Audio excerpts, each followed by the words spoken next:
And then she asks me this question. Are you a moron? You are 16 years old to make a decision that was going to impact your life forever.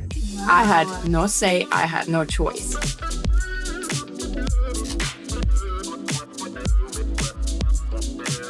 Welcome to Unpacked and Unfiltered. I'm Noe.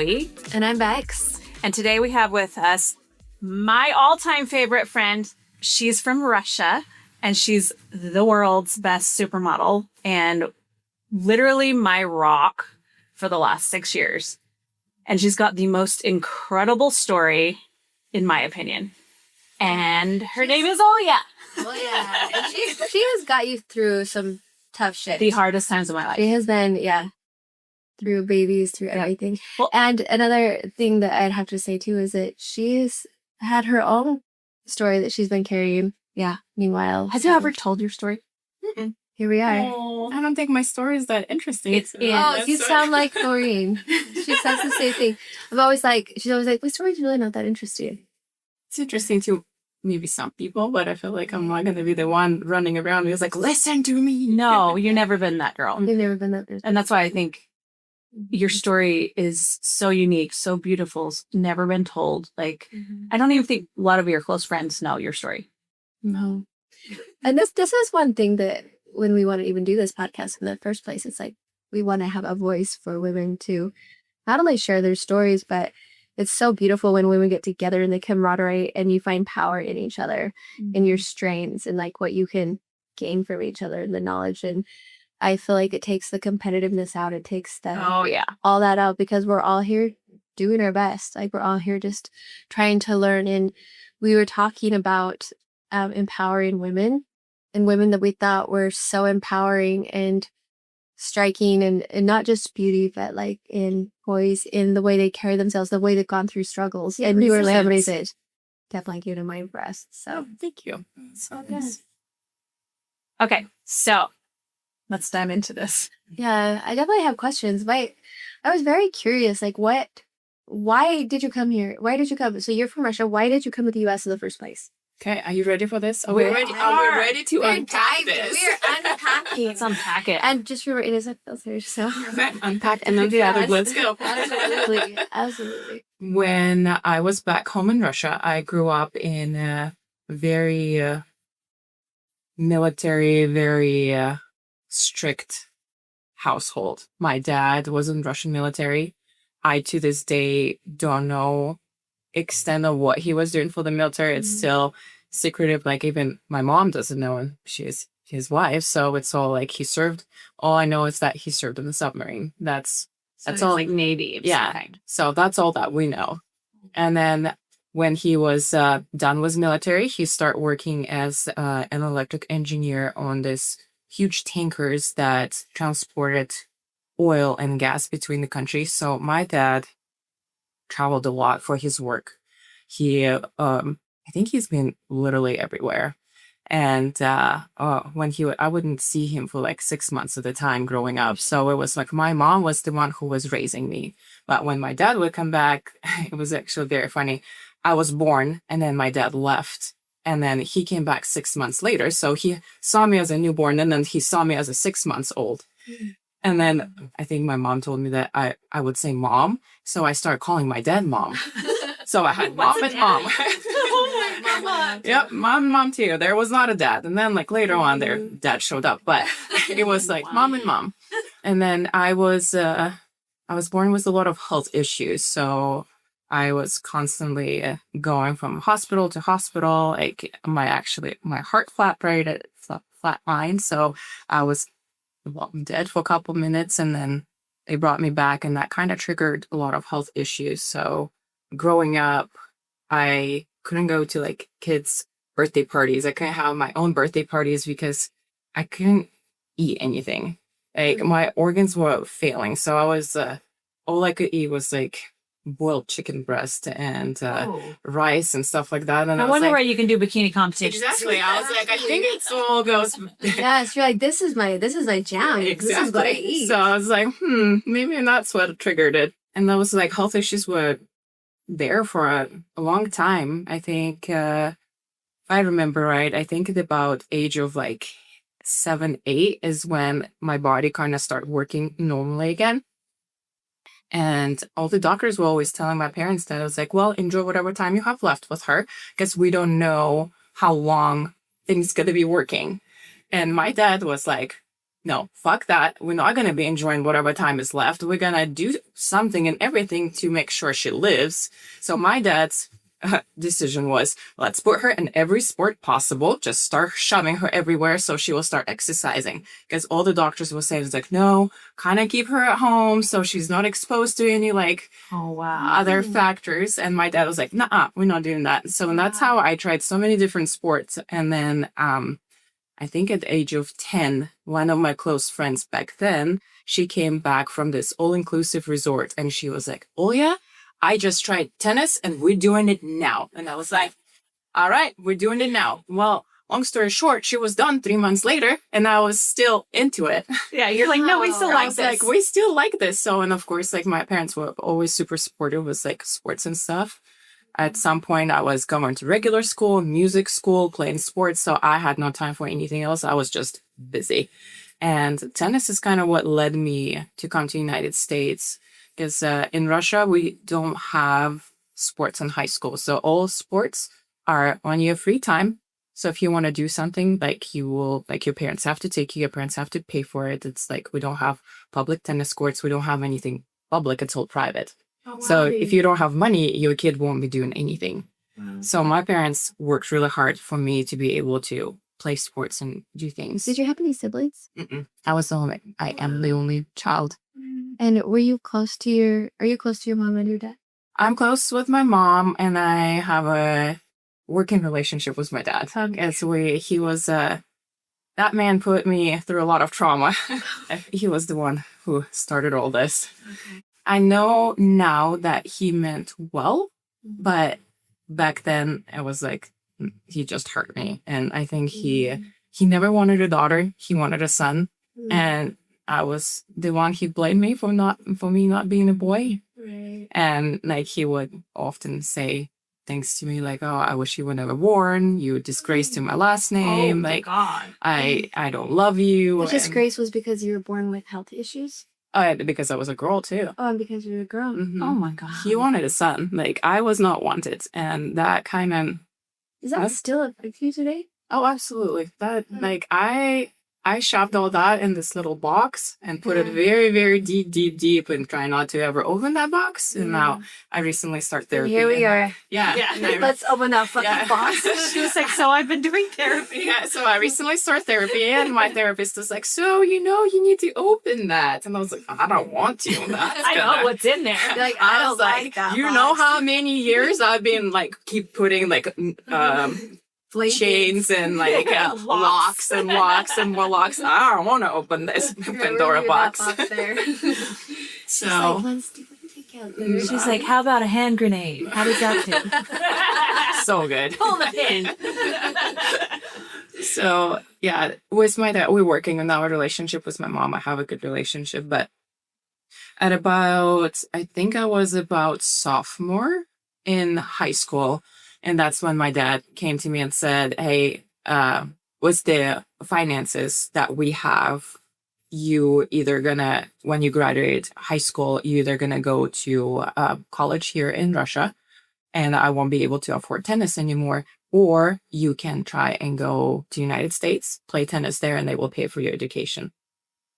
Still love tennis. It's been a big part of my life. And I was like, well, I don't really want to give up on tennis, but I also don't really want to move so far away. But at that point, my dad kind of made a decision for me. And he's like, no, we actually going the route of you playing tennis and moving to the United States. And I was like, oh, okay. When How old were you? Were they moving with you or were they just moving? I will be moving by myself. I was 16 when I had that conversation. You were 16 years old to make a decision that was going to impact your life forever. Can you imagine? That's Porter. Yeah. Can you imagine moving to a new country by yourself at 16? No. I wasn't moving to a new country by 16. He made a decision that after I graduate high school, that's going to be my route. Okay. At about age of, I think 13, 14, I was moved to Ukraine. That's where my grandma and my uncle and my cousins live for a tennis academy. So I kind of left home when I was young.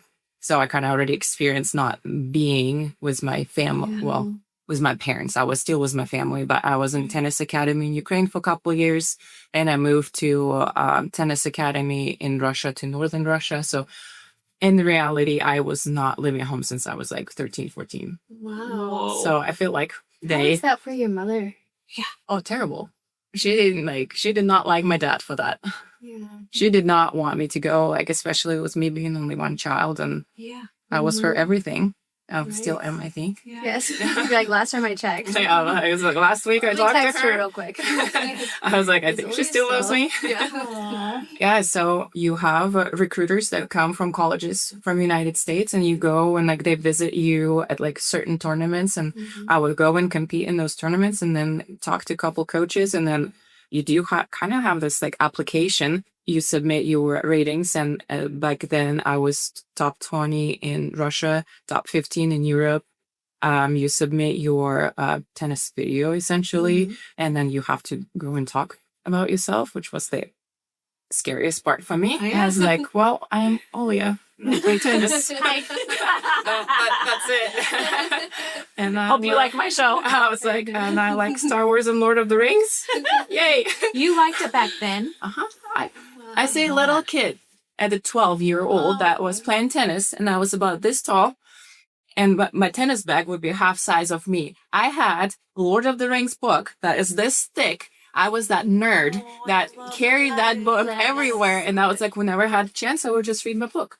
No wonders. I was made fun so bad and picked on. Yeah, but hey. I love that part of you. So I love that you're a little I am nerdy. nerd and proud. So Yeah. and no shame. I love that. Like, yes. Yeah, Here we are. Here we I are. don't know what you mean. And so when I graduated high school, I needed to submit my high school diploma with like a GPA. And then I had to take SAT and TOEFL. So, and I think here in the United States, when you apply to college, you take either, was it SAT? Yeah, so I had to take one of those, and TOEFL. And TOEFL is for the people who English is their second language. So it's basically just like English test. Oh. So I had to submit and take those two tests, submit my diploma, and just wait and see what coaches. You had already started taking or speaking English at that time? I started learning English first grade. I way. was put in the English speaking school. My dad had an agenda, and that was for me to speak another language for sure, and for me to not be in Russia. Oh wow. No, like the man had a plan. Why did he not want you in Russia? Because he traveled so much. He loved America. He loved America. He loved other countries, and he thought that sending me somewhere else for another experience would be better for me. And that's kind of why he made all those choices. Do you agree with that? Now, yes. Back then, absolutely not. I did not want to leave my country. I did not want to leave my friends. I did not want to leave my mom. Yeah. But yeah, I graduated, got all those tests out, and I started talking to different coaches. And I was actually very excited when I started getting offers from colleges, because I was like, holy crap, all these cool schools actually want me. Out of all the people, they want me. And that was so thrilling to me. And I was like, well, I got an offer from LSU. And I was like, I am going to LSU, big football program. Like, it's going to be amazing. And my dad was like, you're not going there. And then my dad literally handpicked the university I'm going to. Wow. I had no say. I had no choice. Wow. He was could like, have at LSU. I could have gone to That's so LSU. sad. Yeah. And then he picked Cedar City, Utah. I went to Southern Utah University. I always wondered how this came about, and like, why would you pick SUU? Like, LSU, why? Southern Utah University. It's really side by side. so close. Such a hard choice. And then I was like, where He's is like- Cedar City, He's Utah? I'm like strict looking at Mormonism, no partying ever. I know where you're going. I was like, so We're I gonna put you in a little box. Yeah, Exactly. We're And getting then- you from this box and putting you in that box. Exactly. And later on, he did tell me, I was like, well, you're not going to LSU because I don't want you to party. I was like, I have not partied a day in my life. Like, my schedule has been school, tennis, schoolwork. Yeah. More tennis. I was like, I don't I'm not a partier. Yeah. Yeah. To this day, you're not a partier. And I was like, yeah, you don't go until you because you go to the party. I was like, right. Yeah. So- With your Lord of the Ring book. Exactly. Right. Put a Like, Bible on top of that. Daddy, And I was like, you I'm raised a ready. nerd. Do you not know this? Yeah, add some Call of Duty on top of that and World of Warcraft. And yeah, sure, I'll party. Yeah. So, and that's how I end up in Cedar City. And it was so funny because my coach actually lied to me as well. Because when he started communicating with me, I was like, well, I can't find Cedar City on the map. Can you, where is it? What's nearby? I knew that there was he told me that there's I knew that there was Olympic Winter Games in Salt Lake City. But I was like, okay, I see Salt Lake, I see all those places, but I still can't find Cedar City. It's not there. And then my coach Zoom goes, in more. yeah, I needed to. I had like a printed map. There was no zooming. That's right. Okay. It was a long time ago. Oh, I forget. Wow. So my coach goes, I was like, oh, it's nearby Las Vegas. I was like, oh, I can do this. I was like, Las Vegas is nearby. And he's like, yeah, it's like a 45-minute drive. And I was like, oh, that's like, it takes me 2 hours to get from my house to my high school. So I was like, yeah, 45 minutes to Las Vegas. It's not that bad. So Yeah. How long does it take to get Cedar City to Las Vegas? 2.5 hours. Okay. Yeah, hop, skip, and a jump. yep. So close. Or 2 hours and 45 minutes, depending on your speed. Yeah.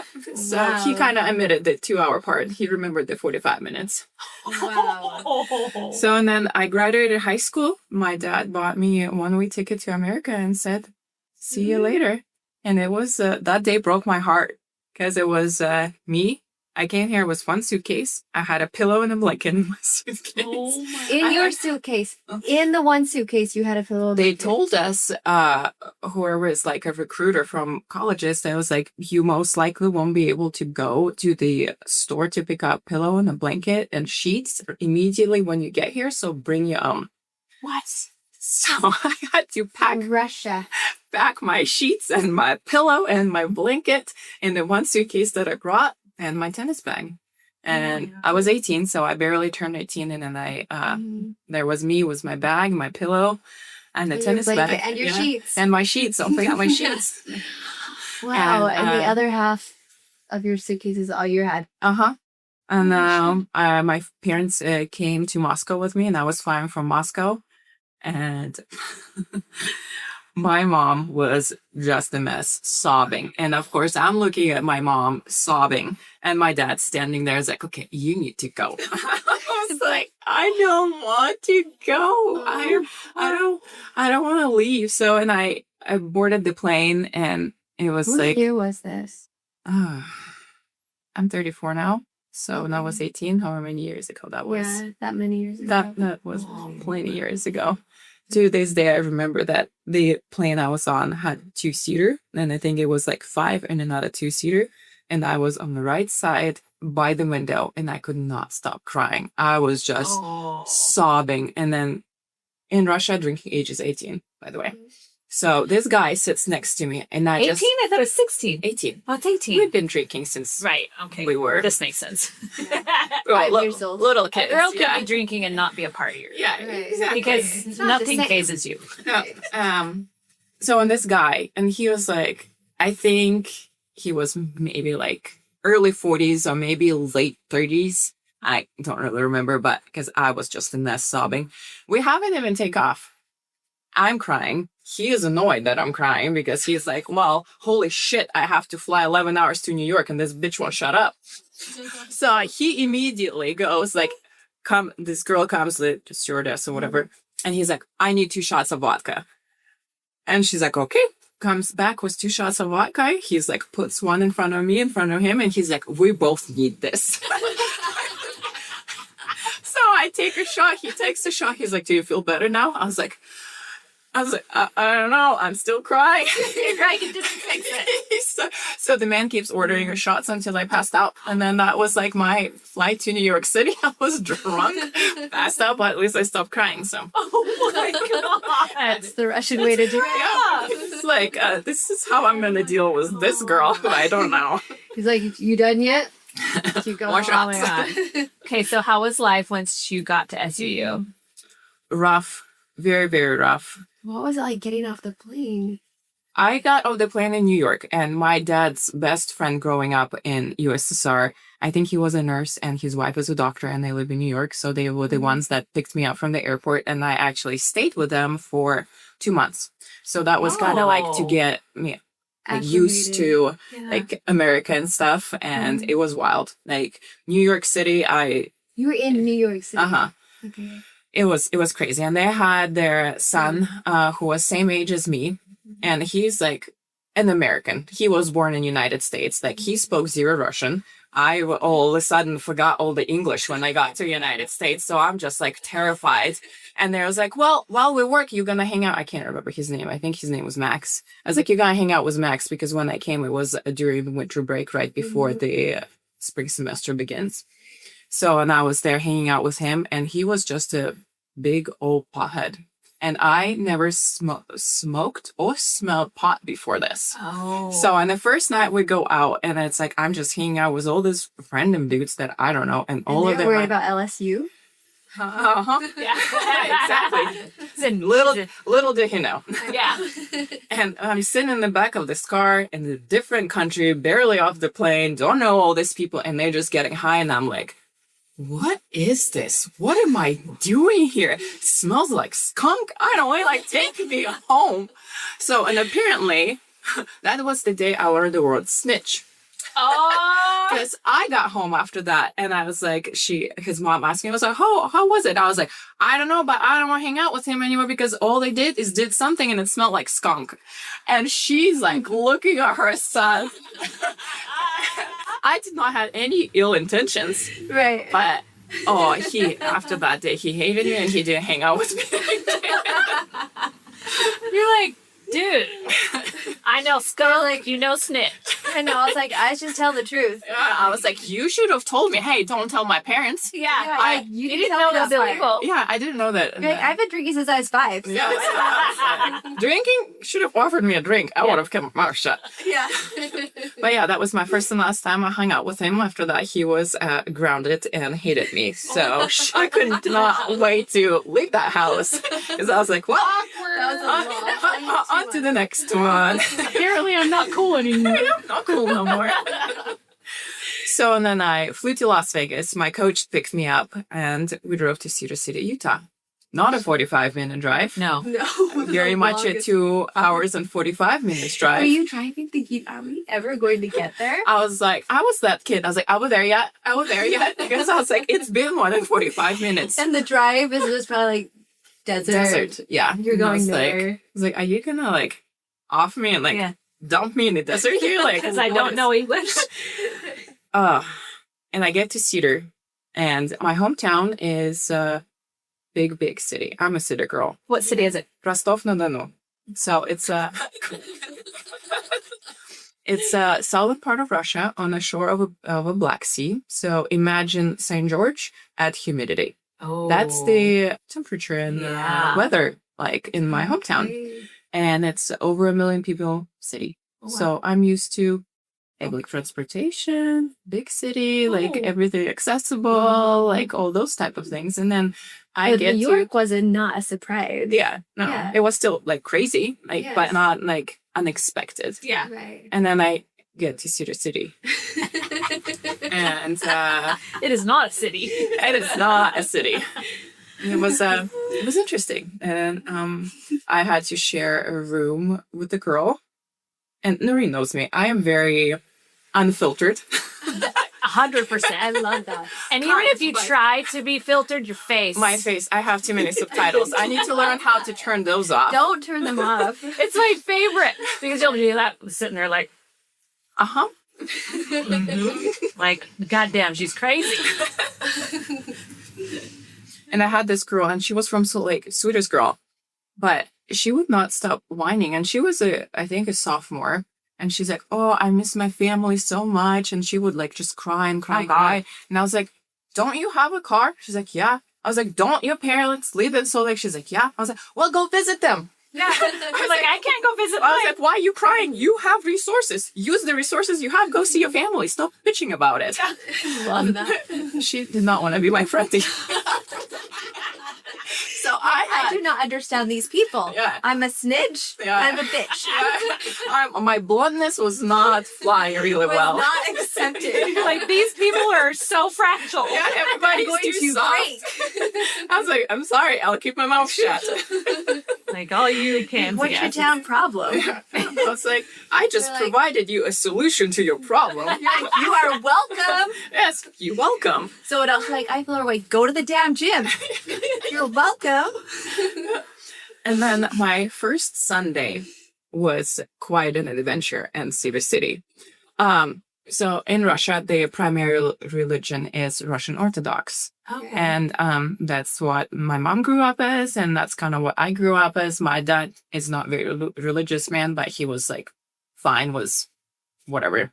You go to church, like Russian churches are absolutely beautiful. They're stunning. Like you can go like cathedrals. yeah, it's like it's stunning. It's like going there. It's like experience on its own, and that's kind of like how I grew up. Both of my grandparents were very religious, and that we had no idea what LDS religion is. Like it was, it was labeled as a cult. Let's put it that way. Okay. Yeah. And then we're gonna jump back a little bit. So in Russia, it was labeled as a cult. Later on I learned, like when I was growing up in Russia, I had never heard of Mormons or LDS. Like that was all new for me.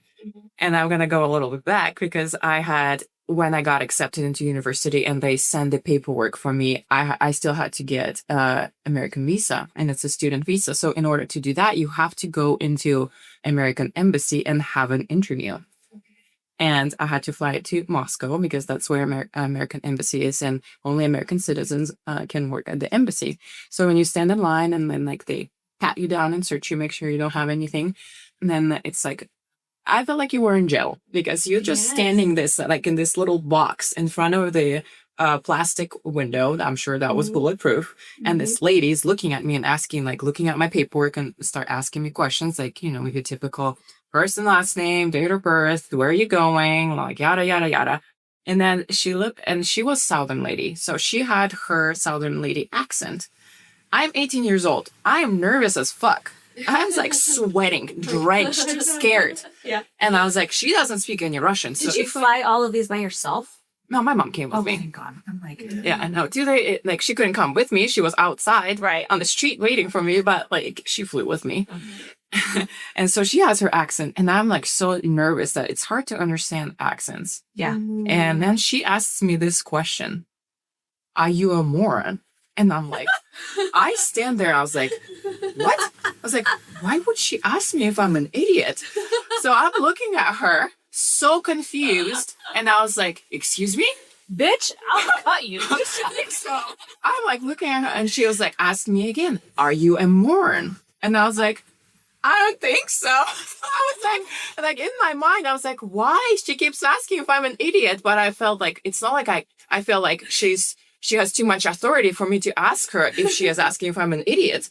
So I was just like, I look at her, I was like, no, I don't think so. And then she goes like, well, why are you going to Utah? And I'm like, I don't know. My school is there. My dad said I have to go. So anyway, she gives me my visa, and then Why are you going there? Yeah. That's where morons go. Yeah. She put my stamp, and I was like, I left that interview, and I had the English tutor. So I called her as soon as I left the embassy. I was like, hey, this lady asked me if I'm a moron. She's like, what do you mean? I was like, she asked me twice if I'm a moron. Why is she asking me that? And she goes like, maybe she meant if you're a Mormon. I was like, what is a Mormon? And that was kind of it. And I kind of forgot about it. And I never really asked anybody else because I was like, now I feel like a true moron because I keep asking these questions. And I was like, whatever. Like, you know what? Can I change my answer? Yes. Yes. Whatever it is, yes. I feel like I'm on now. Yes. So now, fast forward to my first Sunday in Cedar City, Utah. I wake up in my lovely dormitory with my lovely roommate that doesn't want to talk to me because I told her, I solved her problem. So, because you're smart, you're not a moron, and you solved a problem. I didn't tell her she's a whiny bitch. I just asked her, I was like, well, you have a car. Just drive. Right. Vroom, vroom. Vroom, vroom. You're welcome. I wake up and there is nobody. My roommate's gone. I open the door. nobody. It's like ghost town. And I was like, what is going on? Was there an emergency? So, Like, and is this staff meeting? since I'm on a scholarship, I have to eat at cafeteria. So I was like, all right, I grab my pass. I walk from the dormitory to the cafeteria, and there's like, I have not seen one person. And I was like, this is creepy. Like, where is everybody? I walk all the way to the cafeteria. Is there a pandemic? And it's like closed, locked shut. And I'm like, what's happening? So I go around the whole school. So they don't eat on Sundays? I don't know. So I'm at this point, I'm panicking because I was like, I have not seen one soul and I've been walking around for an hour.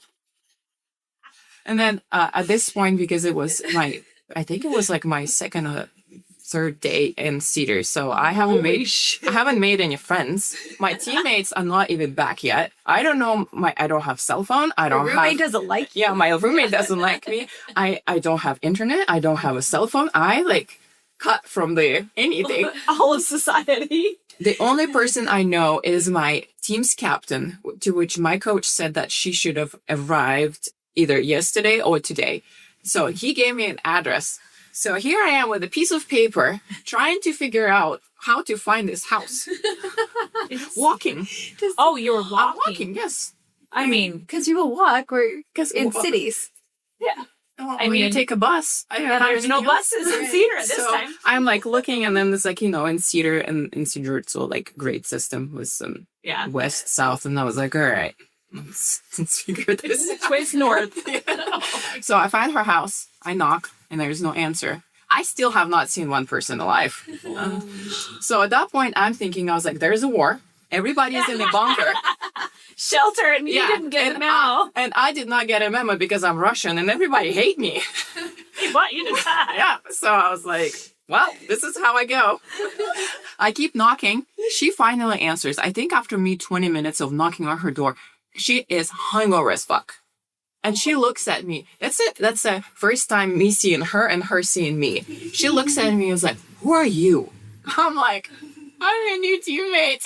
I don't know what's going on. I've been out for hours. I haven't seen one person. What's going on? She's like, I have the biggest hangover. Come back tomorrow. I was like, really? And she just shuts her door in front of me. And I was like, okay. So I kind of went back to my dorm and I just like sat. And like in each dorm had like a little Sitting area. Yeah, so I'm just sitting there. I'm like somebody gotta show up at some point. So finally, people start coming back, and they're all dressed weird.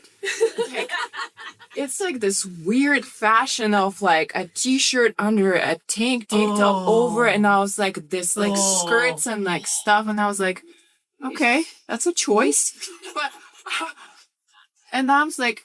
There was this girl that I don't know if it's like I don't know what to call the person, but she's kind of in charge of a floor in the dormitory. Like I don't know what their What are you title is. doing over there? She can't breathe. Get back.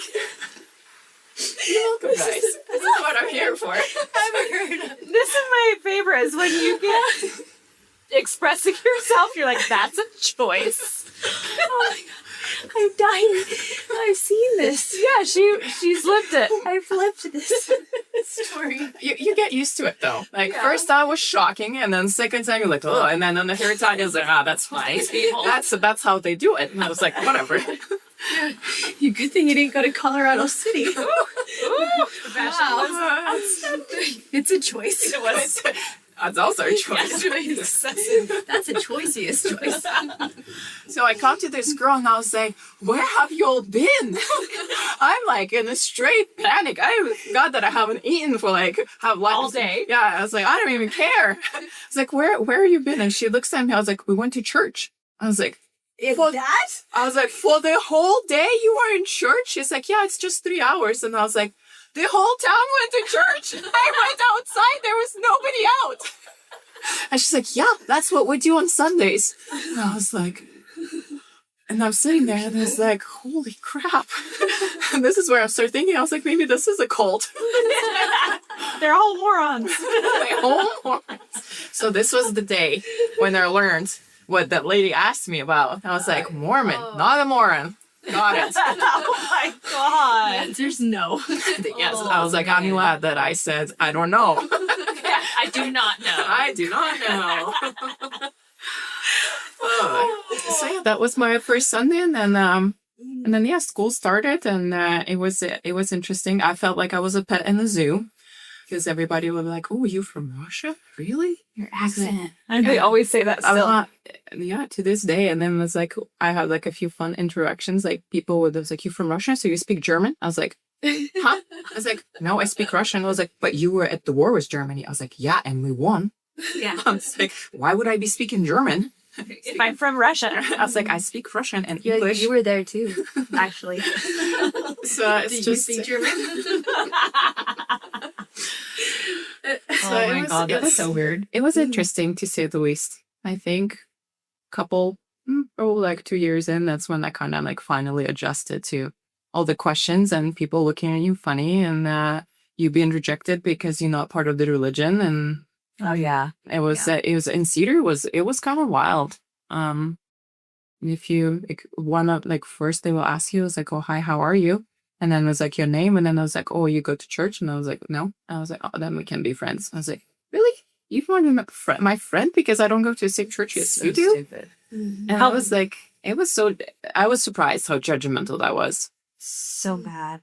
How long did you live in Sear? I lived there for 4 years. Or okay. Yeah, because I went got my degree, then I moved to California. Oh, that's right. Okay. So you moved to California and then you went back to Cedar. And I never went back to Cedar. Oh, you didn't? I moved to California. I was in California for a year and a half-ish, close to 2. And then I moved to St. George. Okay. What made you go to California? I got a job. So I graduated with accounting degree, and I got a job offer while I was still in school. And day after graduation, packed my little car and moved to California. And I was there, and I loved my job. It was fun. I was running a couple businesses for a guy, and yeah, he went to Disneyland almost every day. I was going to ask you that actually. I was like, "Do you like Disney?" I love Disney. I had my annual pass, so every weekend I lived there. I don't think I went to the beach more than 2 times. Wow. Whoa. Yeah, my happy ass was at the happiest place on earth, and that was Disneyland. That was not beach. Oh, that's wild. No, and I enjoyed it, and I would go by myself. I did not need anybody to come with me. I had the best time by myself Oh there. my God. That's Did you see your family during that time? So during college, I had to go home every summer to renew my visa. So for 4 years of college, I would be there every summer. And then when I moved to California, that's when I applied for my green card, and I got my green card. And the first green card, and it's like, I'm not sure how the immigration works now, but back when I was going through this process, you get your first green card, and it's a temporary green card, and it's for a year. So during the year, you need to be a obedient, good citizen, and then you reapply. 1 year. For the first year. And then you reapply, and next green card that you get is your permanent green card. And that one is, I think, when I had it, it was for 10 years. And depending which route you take, if you get married, I think you can become a citizen in like 3 years, or you can pick a harder route, which my stubborn ass picked the harder route. And I had my green card for 5 years, so 6 years total. And after that, I was able to apply to become a citizen. Because I know that a lot of people who immigrate to this country can relate. The amount of times people ask you, I was like, "Oh, are you male or a bride?" is insane. And I feel like, especially if you like from Russia, Ukraine, or any of the old USSR countries, it's such a staple for people to assume you're here to get your green card, you're here to be whatever. Yeah. So that was always my goal. I always wanted to answer those people. I was like, actually, no, I got my green card on my own. I paid thousands of dollars because it's like people don't understand the amount of time and money that it takes to be legal in this country. Like my first temporary green card, they take your fingerprints, they take pictures of your eyes, you have to take physical. You can't even do it in the city you're living in. You have to go to at that point, I had to go to Las Vegas, and they have like immigration posts where you do all that paperwork, and then you wait. And then each paper is a fee. You have to pay a fee. So my first green card was over $1,000. And then they For can a college student, that's like wild. and they can deny it, and they don't tell you if they deny it. Like, they won't give you like, oh, we denied because you filled out this wrong or that wrong. And if you deny it once, you will never get it again. Whoa. So there is no chances. Like, you either right or goodbye. Pack your bags. C'est la vie. And when I had to reapply for my permanent green card, you go through that same process again. And every year, like any other thing, inflation, things go up. So my other green card was also that couple grand, and you have to go through that process. Dude. So, and then after 6 years, I finally were able to apply to become a citizen. That process took over a year. Like, again, I had to go collect papers, show all that through the entire time that I was paying taxes, show that I was actually contributing. Like, it was a process. And then So you paid taxes before you were a citizen? I No, got, I didn't know that was a thing. oh yeah, that's the thing. I got work permit while I was a college student. I was working while I was still in college. Okay. So you apply for that first, and then you get your social security. And then, so it's like, there's quite a bit of steps before you can get your green card. Oh, shit. What was behind your decision to not go back to Russia? Well, I started dating my ex-husband at the end of my senior year. Well, almost like 2 weeks before graduating. And then I moved to California. And it was actually pretty funny because I didn't know where our relationship going. So I took that job and I left, and he was fine with it. So, and then after I was there for a while, he proposed, and that's why we moved to St. George. And that's when I was like, well, I'm not going back home. But at that point, I also knew that I want to get my green card and my citizenship my way, because I never wanted anybody to point a finger and say, like, oh, are you only here because of him? Because even like when he told some of his friends that I was like, oh, I'm dating this Russian girl, everybody was like, oh, well, she's just dating you to get a green card. And it's like so frustrating. But That you already had it. Yeah. What was it that you went through in 2020 when you were trying to get to the embassy? oh my goodness. So it was after COVID. Yeah, because I was planning on going see my family. So during the process of you getting your green card and your citizenship, you cannot travel outside of the country. So last time I saw my family was my senior year when I renewed my visa. How many years this ago was day. that? To this day. So it was what, 12 years ago? Holy shit. Because I've been in this country now 16 years. So 4 years of college, 16.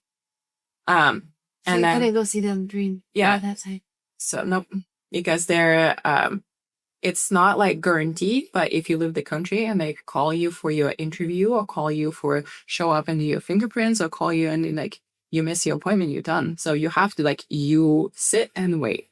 And it's like kind of indefinite until whenever they call you, they are on their own schedule and you play by their rules. Wow. And then in 2020, I was finally ready to go see my family. And then COVID happened. And it was, of course, all my plans got thrown away. And then, Finally see your family. uh-huh. And then go back. And then there were some changes in government and presidency. And every time the new president comes in, there's always changes to immigration and how things are viewed. And at that point, I had my Russian passport, which had my maiden name. And then I had my American passport, which had my married name. And I was strongly recommended to not fly with 2 different passports because you can be detained, even though I'm not doing anything wrong. But if they don't like that, like you can bring your marriage license and they still won't care. Like, this is why I have 2 different last names. So that's when I started my whole journey of changing the last name in my Russian passport to my married name. And it's a process. Dude. Wow. All to just get to go home and see your mom. Like, Yeah. And you can't just change it. You have to go to Russian embassy to change it if you're in the United States. Russia and America don't look at things the same way. to say the least. Yes, to say the least. For example, in the United States, if you go to DMV and show your marriage license, that's enough to change your last name. Well, Russia not exactly agreed with that. And we have such a different paperwork, and I don't want to bore you with that whole process, but I had to find a translator that is approved by the embassy. I have to find a notary public that is approved by embassy. I had to show my birth certificate, translate it, notarize it. I had to show my marriage license, translate it, notarize it. I had to show my taxes, translate it, notarize it. I had to do same thing with my American passport. And then do this whole application and go to Russian embassy. They only make appointments like once in every blue moon. It's in Washington, D.C. And they don't exactly tell you, it's like, oh, hey, in March on the 22nd, you have your appointment. They tell you, I was like, oh, hey, we have an appointment tomorrow. If not, it's going to be next year. What? So here I am. I was like, So did you get an appointment? I got an appointment. I packed my little bag and took my happy ass to Washington, D.C. With like my stack of papers, hoping and Hoping you didn't praying. forget anything. Yeah, that everything those twats need, I have, because like, again, Oh my you God. forget something, they were like, all right, too bad, we'll see you in a year. And that was like, that process took forever. And it was during COVID, all that was happening, I think. Right. Or right after, because it was still, That's why a lot of embassies Yeah. are shut down. And so they took my paperwork, and then they just said, I was like, well, now you sit and wait. And they don't give you an And estimate. are you still waiting? Oh, no, I got my passport and everything. So it took them at least a year to send me my passport back finally. And then I finally got my Russian passport with my last name, which I was like, all right. And then you got a Hallelujah. divorce. Yeah. I was waiting for that part. So hallelujah, I get my freaking passport. I can go home. And then no, Ukraine and Russia war happened. So Oh, that's right. fuck you, Olya, and you going home. That's not happening. And There's a war on your hometown. yeah, and my hometown is on a border with Ukraine, so my hometown is an active war zone. It is in an act. Well, Yeah. she It's was still- getting videos and clips from her mom on your very street Yeah, of snipers and tank trucks. yeah. and- It What was. was that like? Were you terrified for your mom? Yes, but they keep telling me that they're safe, so I'm trying to blindly believe that they're safe. Right. But yeah, and you kind of get numb to it though. And it's kind of weird, I think. Because like the first year when it happened, I was like shaking and crying every time. I was like, and I would be constantly like talking to my parents. I was like, okay, are you guys okay? Like, what's happening? Like, I would be like paranoid. Mm-hmm. And then like, because it's still going. Like, I don't know, what are we, year 3 or 4 of this bullshit? yeah. And it's still happening. And it's like, and now I was like, okay. And they would tell me, I was like, oh, this and this happened. I was like, oh, I'm glad you're safe. You're staying safe, right?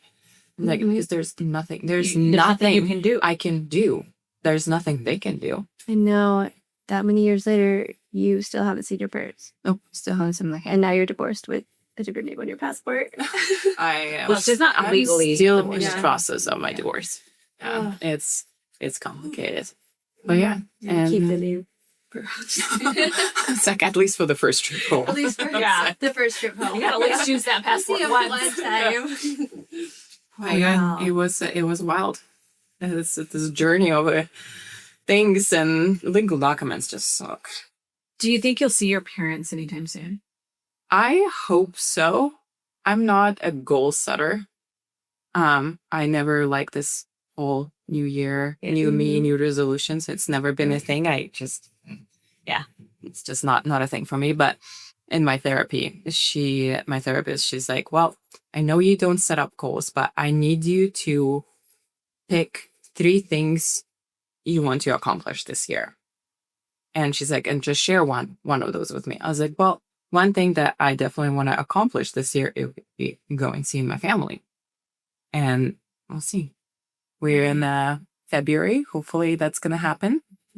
But it's a little hard and complicated because of where my hometown is located, and you cannot fly in. Airports have been closed for, well, as long as the war been happening. So I'll just have to look at the alternate routes and figure it out, and we'll see. Oh my god. But it's definitely going to be an adventure this year. It's going to happen. I don't know how I'm going to make it happen, but I'm going home. What has been the hardest thing about living here and being Russian? Just not having my parents with me. like my parents and my friends, because I feel I'm very adaptable. I can adapt to any situation, any people, anything. And I have a very thick skin. Like after my dad told me that I'm worthless and he doesn't love me and like nothing can hurt me. I was like, you think you can hurt me? Funny. So yeah, it's just not being with my family that's been like the only thing that's been hard. But and I go through phases. I go through like, oh, I'm happy and everything is great. Till I was like, holy shit, I haven't seen my family and now I'm depressed and all I want to do is just eat candy and cry. Yeah. But As long as you're doing your yes, it's fine. yeah. What is that your greatest source of joy? Oh, I don't know. Biggest joy, I go through phases. My friends, I have, I think it's like the Russian in me. My circle is very, very small, but those are it's chosen family. The one thing I never understood about America and Americans is this like 100 friends type of mentality. Because in Russia, we grow up and there's like, you call friends the people if you're dying or you need something and you need something at like 2:00 in the morning, that's the friend you call, just like if your family member. That's why like circles, like friend circles, are very small, and I think that's where I couldn't like fit in with others because it was like, well, I'm your best friend. I was like, no, you're not. You don't even know my mom's name. I was like, I won't call you if I need something, like. And if you don't have my phone number, you also know my friend. Like, it's very, like... it's very honest. Yeah, very blunt. That's the Russian in me. But yeah, joy, definitely my chosen family, so my friends. And then I go through phases. Like, I love tennis, obviously, and I now got back in coaching. So I love that. You did? Did you start? Yeah. So I'm coaching, and I love coaching kids, so that's fun. I was in... tennis player. Yeah, Noreen actually told me. Yeah. Yep. And then I went through the phase of like I was obsessed with bodybuilding. I'm very competitive, so I think that's where it's all coming from. I just love competing and anything that is brings out my competitive side and athletic side. Green Bay Packers bring me my biggest joy. And they also are. Who are they? Yeah. How'd you like I was like, you're going down. I was like, the best football in the NFL. Duh. I was just kidding. I do follow your Instagram, so there's no way I would not. I knew that before I knew your first name, so. Yeah. Right. Yeah, that's the 53 man that control my mood. Literally. Yeah. Yeah. She knows. Yeah. She knows. It's like, Yeah, there's many things that bring me joy. But yeah, I think the biggest one would be definitely seeing my family. I think it will be the recharge that I need the most because it's been too long and my parents been obviously like everybody else's. They're getting old and they're nervous that they're not going to see me. And then my dad has some major health issues that, again, it's so crappy that I'm here and I can't help. But and so I was like, I just need to go home. So I'm hoping and fingers crossed that this is going to be the year when they get to see them. yeah. And I think that's beautiful that you like see it both ways. Like they might not be there for me, but I'm also not there for them. And like it was heartbreaking when my mom called me and she was like, I gotta tell you something. I was like, okay, like what is it? I was like, you like spit it out. And she's like, well, I don't know if I should tell you. I was like, okay, now I am like shaking and nervous and like I have like the worst things going through my head. And she's like, well, there was an attack yesterday and the hospital you were born and the high school you went to is no longer existing. It And got bombed? Mm-hmm. Oh my god. And I was like, wow, that's like, and she's like, we could see smoke from our windows. I was like, oh. and then it was like all over news and I was like, wow, that's like, I can't imagine being there. I was like, and that's like, there's so many people that are dealing with those real life issues right now. And I'm like here and I can't help, can't do anything, can't even hug her. So I was like, I just need to know. And it's gonna be, that's on my 2026 bucket list. If you were to sum your life up in a nutshell from your perspective, what would you call it? What would you say? Adventure. A roller coaster. Yeah, adventure. Because I don't think many people can like understand what it was to be Olya. Yeah, for real. 'Cause I was a fighter from the time I was born. Literally. You did fight. I feel like I didn't have a choice. Yeah. But even with all that, with all those challenges and everything, like, I have a great life. I have nothing to complain about. Like, yeah, things could be better. Health could be better. Like, parents can be closer, but I'm alive and they're alive and I have great people around me. Like, I have nothing to complain about. I think that's partially what my kids bonded to you over. It's like your fight. Like, you were fighting for life in so many different areas for For different infancy, phases since the time you of were your born. life. And like, my kids adore you, like adore you. And so it's just like, I think that's like a similarity maybe they felt with you, like the equal fight for life. But it had hit you like many times throughout a long period of life. And for them, it was just like this little short period. And you're also your joy and your silliness. Like, and I think that's something a lot of adults lose as they get older, is their ability to be silly, be weird, to laugh, to cry, to be emotional, to have all the drama. And like I feel like with us, we can be very dramatic and very like silly, yet very serious. Like there's depth, there's weirdness, the amount of times we've been so loud in the gym that people from clear across the gym have come and found us like, bitches, do you guys know everybody in this gym can hear over their headphones? You two at the back I was like, can you shut the fuck up and then work out? And I was like, no, we're having a good time. We haven't seen each other in weeks, and this is our time. And we are even in the corner. So we're not in your face. We can be in your face. We can be on the first floor of Summit Athletic Club and not in the corner of a second story, okay? Oh my God. We're doing you a favor. Literally the day Taylor just wants to be in the room. He just wants to be in the same room as us, being weird as shit. And he's just like, you bitches are nuts.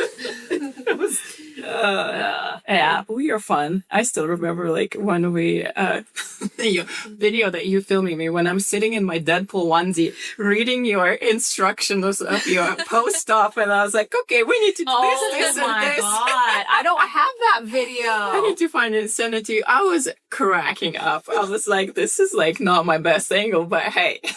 When I had surgery, she was the one that drove me to surgery, picked me up, stayed with me. Scott slept on the floor of my living room that night while I was in recovery. She'd come check on me after work. Like, That does not surprise you. when my kids died, she was on the front row holding my hand on both funerals. It was just, yeah, we've been through some shit. I've been through some shit.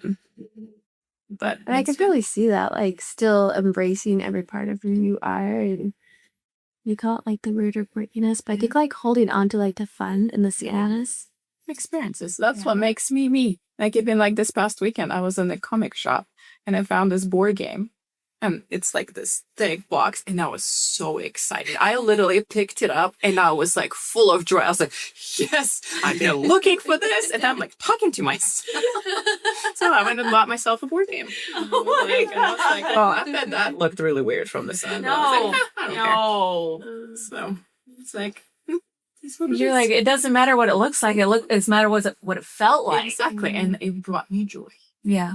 And that's what matters. If there was one message you could share with women, with people that have come from other countries, with, women in general, what would it be?